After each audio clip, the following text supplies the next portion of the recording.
Hey there guys, this is Alrighty with Good Guys Gear, and today I'm going to be talking about a new pistol that I got.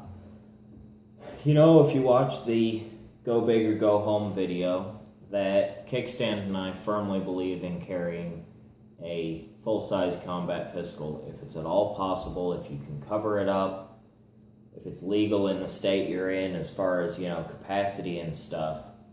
That you can't go wrong carrying a bigger gun, because if you ever have to use it, you're going to be better off with a full frame gun, full length sight radius, full weight, and full grip to control recoil. But, as we mentioned in the Go Big or Go Home video, it's not necessarily always possible.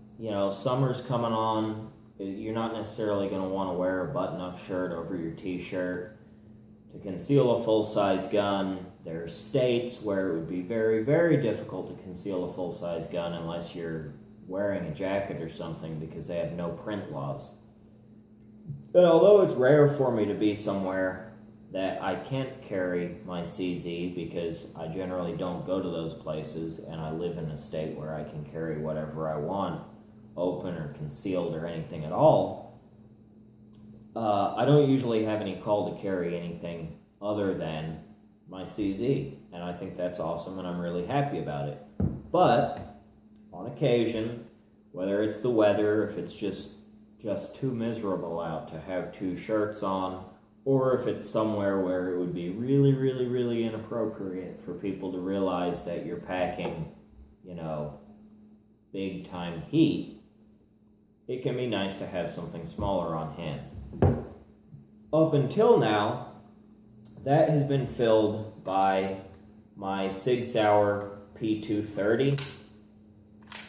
It's a 380, has a 7-round magazine, straight blowback gun, a heel magazine release, and no external slide drop. It does have a decocker, which is nice, but it's kind of immaterial, honestly, because there's not really the tactical decock. It's going to be more about the draw and fire.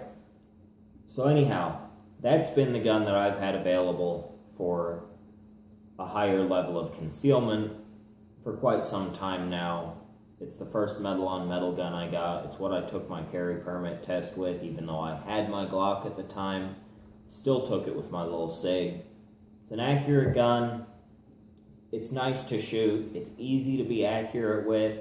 It feels good in the hand, but as you can see here on the table, it shoots the itty-bitty 380, and we did a video on how bad 9 Parabellum sucks, and 9's a lot more than 380, and I like 40, which is a lot more than 9. So dropping from a full-frame Combat 40 to the little James Bond looking 380 is a little bit of a pill, and honestly I usually choose to risk either being spotted for carrying a gun or wear extra clothing even though it's uncomfortable, so that I can carry the big gun over the 380, because 7 shots of 380 just does not really inspire that much confidence for me personally. But just recently here, a week ago I think, I managed to trade a shot-out old SKS to a gun store for a Kahr K40. Now, this is not necessarily what I was looking for. I was looking into getting rid of the SKS. I was just kind of bored with it. I like SKSs, but it wasn't a prime example, and just wanted something else. This is not necessarily what I had in mind. I wasn't really looking for a carry pistol.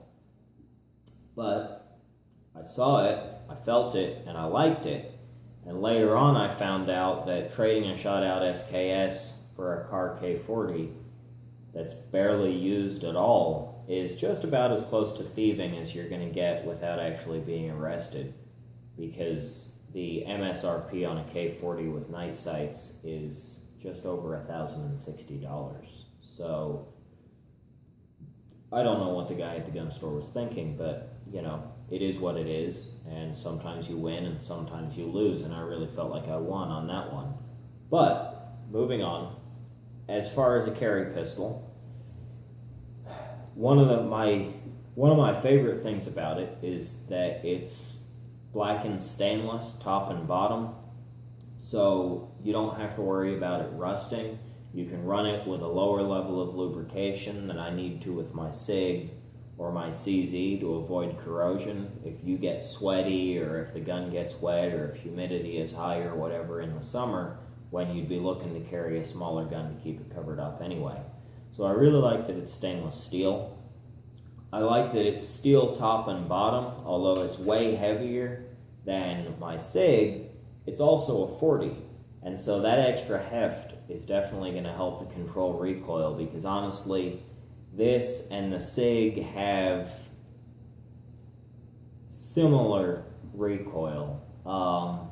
It's hard to say. I'd have to stand them up next to each other and, run 100 rounds through each of them straight through and see which one I liked better. But I'm actually inclined to say that because of the weight and the locking breech instead of the straight blowback, that this actually recoils slightly less than the SIG does. So it's not bad to shoot. It holds one less round. Your standard magazine is 6 rounds, but it's 6 rounds of 40, which is a trade that I would make any day.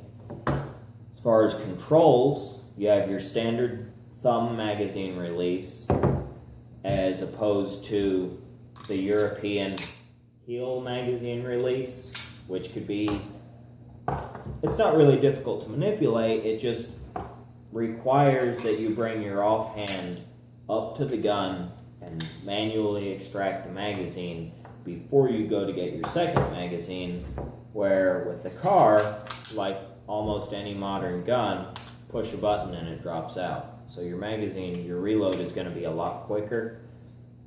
The Kahr also has an external slide drop, so on the SIG, you would need to rack the slide to get back in action.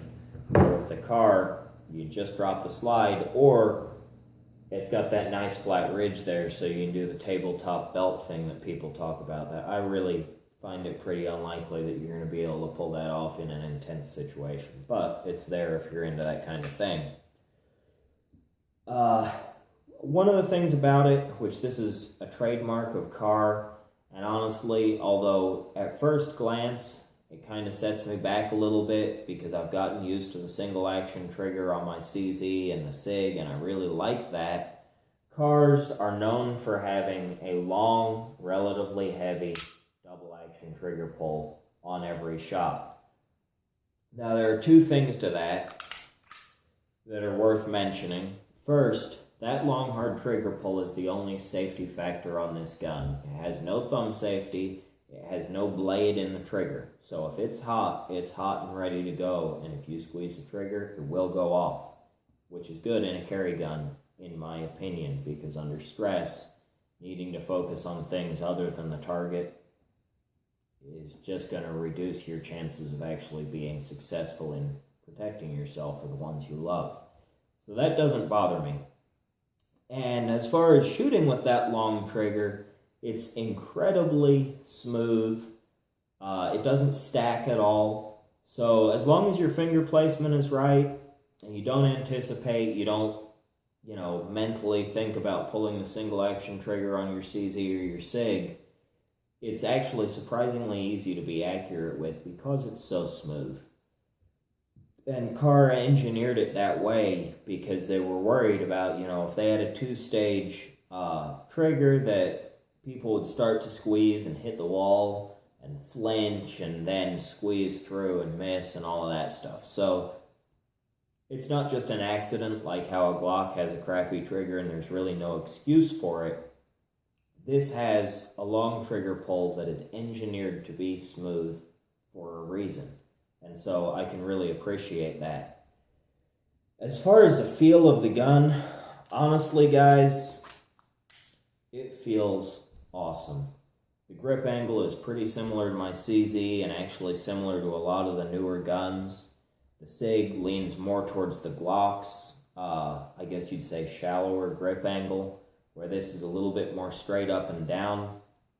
you're able to get with the flush fit mag a full 3-finger grip, so you can really control that recoil and be fully on the gun.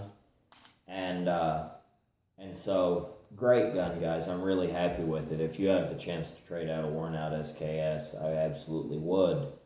Honestly, if you want a top of the line carry gun and you can afford to buy one brand new, I don't see what anybody else would be doing any better than this. It's been perfectly reliable so far from what I've run through it. I even ran some aluminum case. Honestly, I like to run aluminum case in any gun that I plan on carrying, because people talk about aluminum case making a gun less reliable because it's not as slick as your brass case, and it expands differently, and so in certain guns it can lead to reliability issues. So I like to see a gun that I'm going to carry run aluminum. I'm not going to run steel in this gun. It's not worth it to me. I don't run steel in my CZ either, because it's not worth damaging either of these guns to prove that it will, because I don't have any steel 40, so why would I prove that it'll run it? One thing that I feel like is worth noting about little guns, since I'm on the subject of it, is when you're buying extra mags, it's worth paying attention to the fact that your flush fit mag can be difficult to put in for a reload, because if you notice there, my hand sticks well down below the bottom of the grip, especially in the heel. So if I'm firmly gripping the gun and I just do a classic palm insert, you can see my offhand will stop against my strong hand well before the magazine is inserted. So it would take really conscious thought to make sure that I had rammed the mag all the way home before dropping the slide and the mag falls out on the ground and, you get beat to death with your own gun and stuff. But if you get the extended magazine for any small carry pistol that you plan on actually using, which this is a 7-rounder, it's only 1 round more. When you insert it, you can see it sticks far enough below the grip that you can't mess up, hit your hand, not clip the mag in, and find yourself with an empty gun when you thought it was going to be loaded. So that's worth thinking about if you're going to carry a small gun. Whether or not you think you actually need the extra round or the extra couple rounds, that one fact alone to me is, that would be universal to me for any small gun. Carry a big backup mag so that you can definitely get it fully inserted into the gun should you have to reload. So anyhow, guys, that's this week's video. Kahr K40, sweet little gun. Probably go out and shoot it side by side with the SIG and the CZ, maybe next week if I have time, and show you, the real difference between your pocket gun with a pocket bullet, your pocket gun, if you can call it that. This is about as small as I would go with a gun.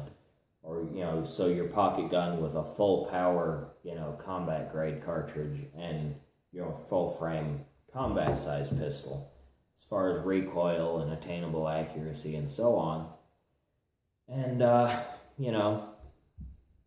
that way you guys can make up your mind what you want to do. But great gun, guys. Really happy with it. And I look forward to shooting it more. And honestly, my biggest peeve about it is that I'm probably not going to really carry it that much.